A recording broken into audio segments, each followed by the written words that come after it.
Even though it's October, you can already feel it, can't you? The holidays are creeping closer. Store aisles are filling with decorations. We're already beginning to see some commercials that tell you how joyful you should be. But for the grieving heart, that's a constant reminder that can honestly feel like pressure building inside of us.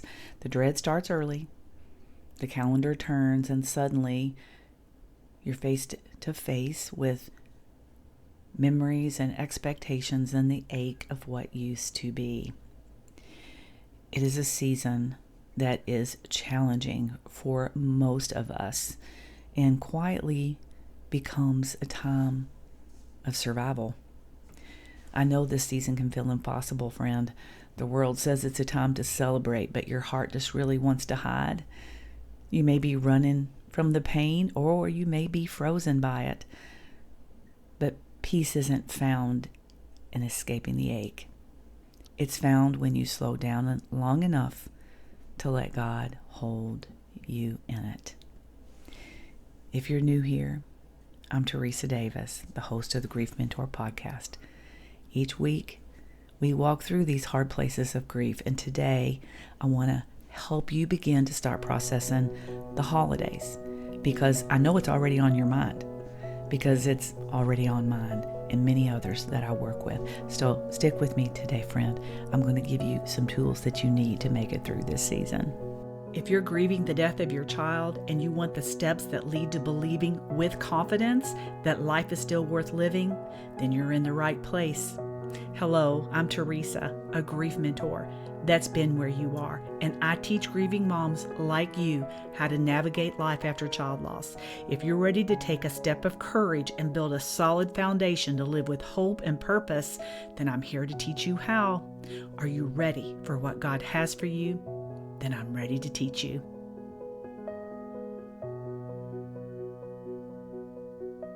As we head into the holiday season, I am offering a special holiday rate for the one-to-one grief mentor sessions.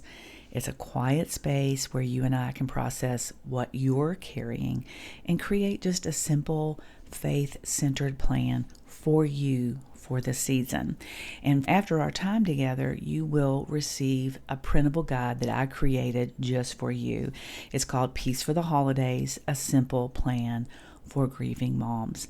If that sounds like something that could be of benefit to you, I encourage you to go to my show notes and get that link for that special discount, or you can find it in your email if you are a Grief Mentor Insider. And if you haven't become part of my community yet, why not? I invite you to do that.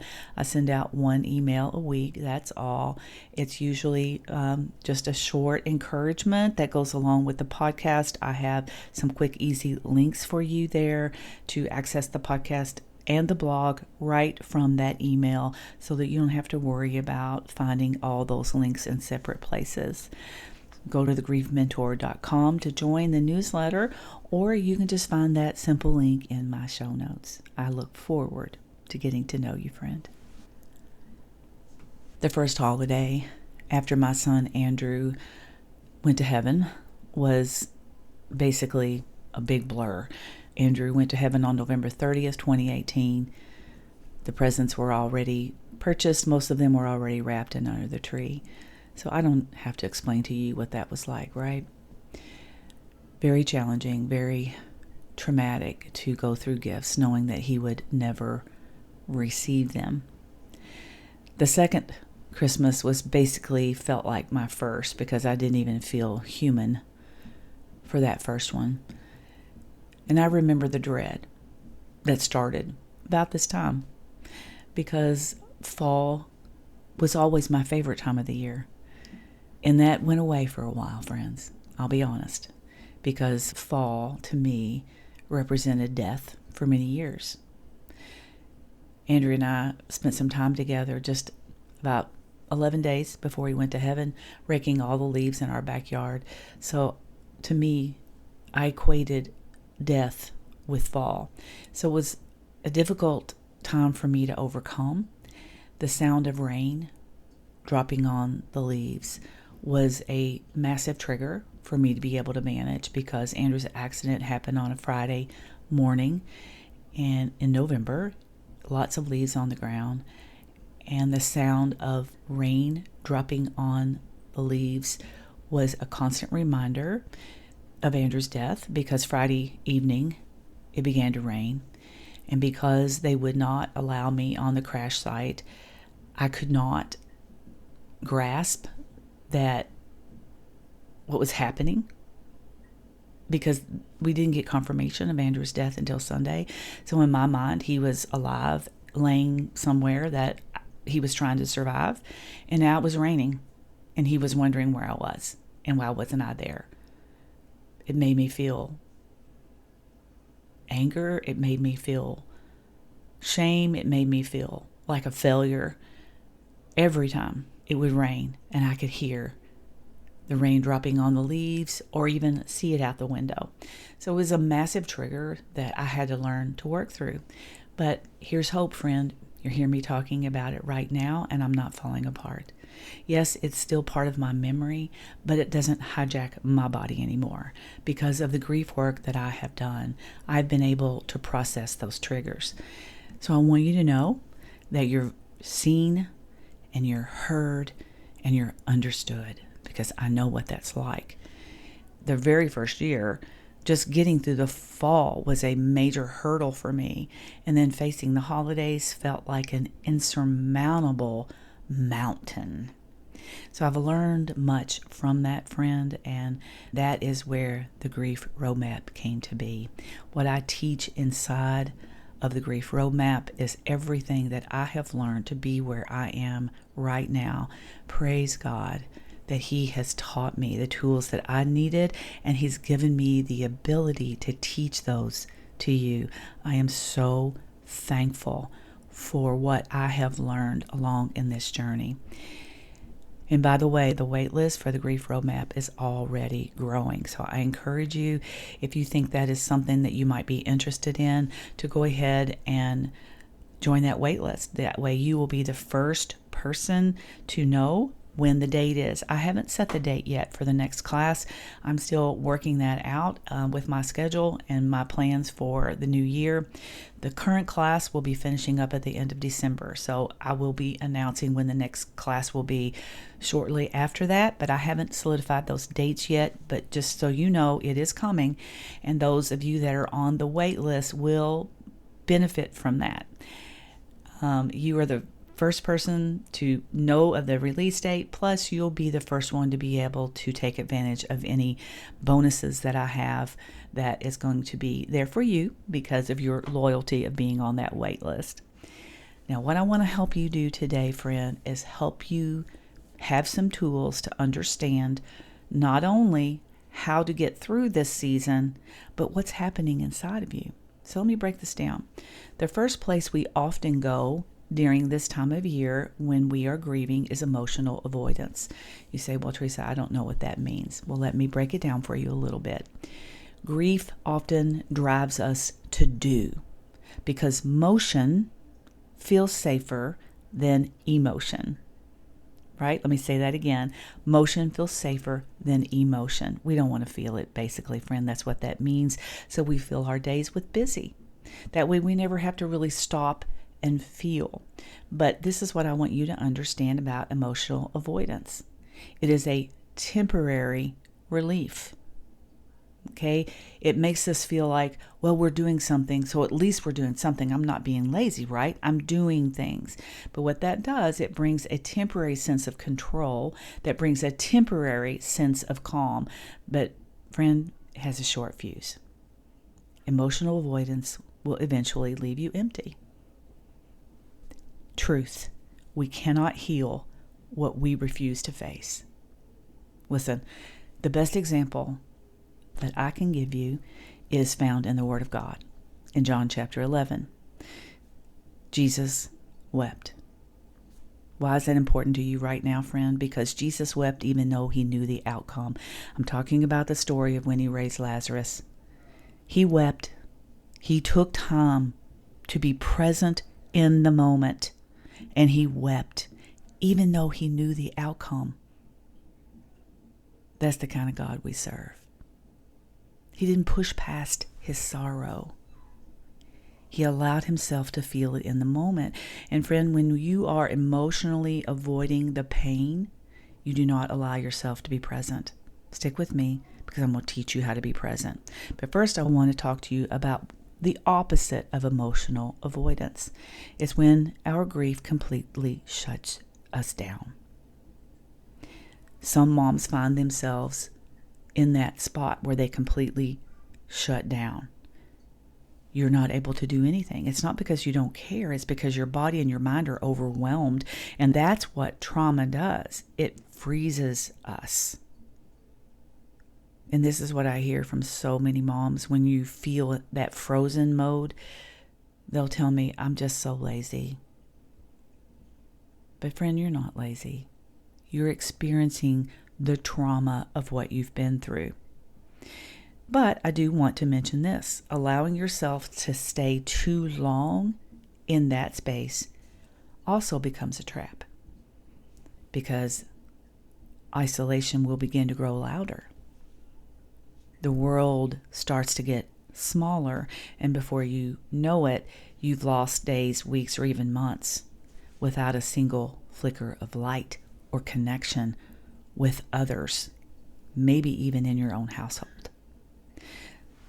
God never asked you to sprint through your grief. Well, what's that mean? Well, we often hear, quote, grief is a marathon, but what does that really mean? Well, I'm going to break that down for you today to help you understand the importance of taking one small step at a time. If it feels overwhelming to cook for your family or to clean your house or to plan anything like a holiday celebration, friend, that's not where you start.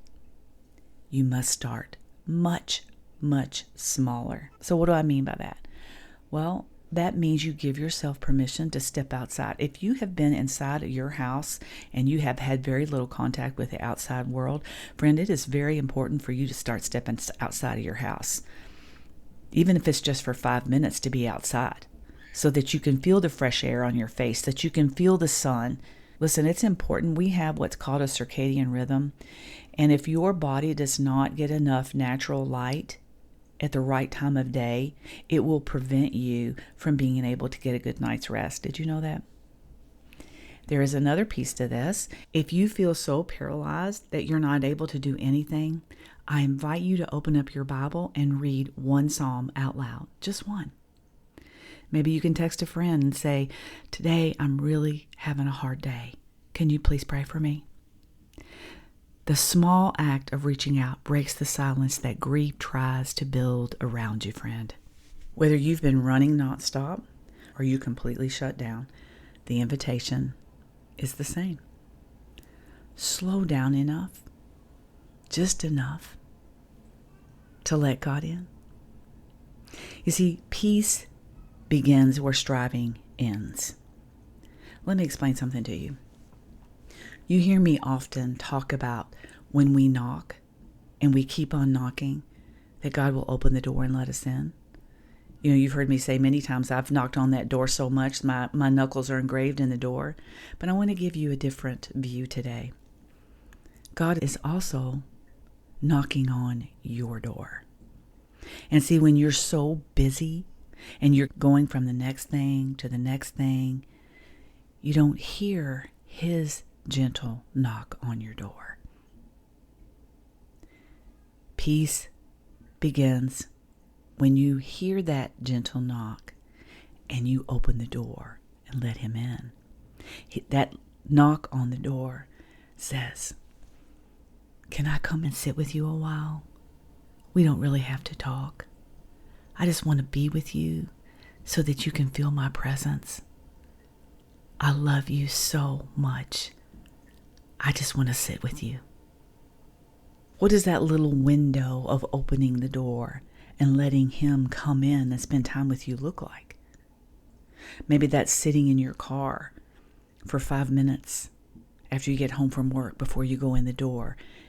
Maybe there's a lot of anticipation and expectation for you when you walk through that door. So maybe you need to sit in your car for a few minutes and spend some time with him in prayer. Or maybe you need to listen on your phone to the Bible app on your way home from work, and you can listen to a few of the Psalms.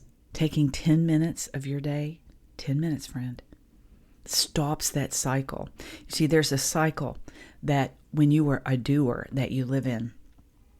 Being able to stop that cycle, even for 10 minutes, allows you to slow down enough to hear that gentle knock on the door, to let him in. And then you can invite him and say, Lord, just come on in.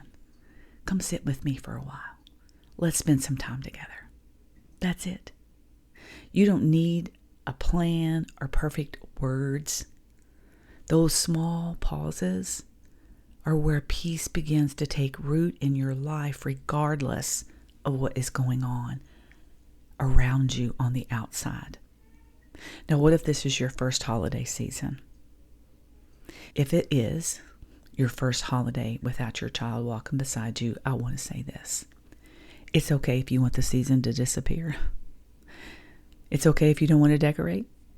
It's okay if you say no to protect your space. Here's what I want you to understand, friend. Peace doesn't mean pretending. Just like Jesus' example, him telling us that he wept in his sorrow in that moment, being in the moment is very difficult for us when we are grieving, especially in a season like the holidays. But that's what I want to invite you. Let's make this season different. Peace is the quiet understanding that your God is near. Even when joy, quote, joy of this season, the world's type of joy that they want us to experience, right? Because that means more marketing for them. That means we go out and we buy more. That type of joy might feel far away, but friend, I want to teach you something today. Peace comes in his presence. Joy, remember my definition of joy? Rest for your soul comes when we allow ourselves to be still enough to expose our pain and allow him to meet us right there in it. The Lord will fight for you. You need only to be still. Exodus 14:14. Stillness doesn't mean doing nothing, but it does mean releasing the control. Actually, it's a false sense of control that we think somehow is making our life better, but in fact, it's only keeping us from being able to process the pain. When we stop striving to fix what's broken, because we want to fix it, right? There's got to be a solution.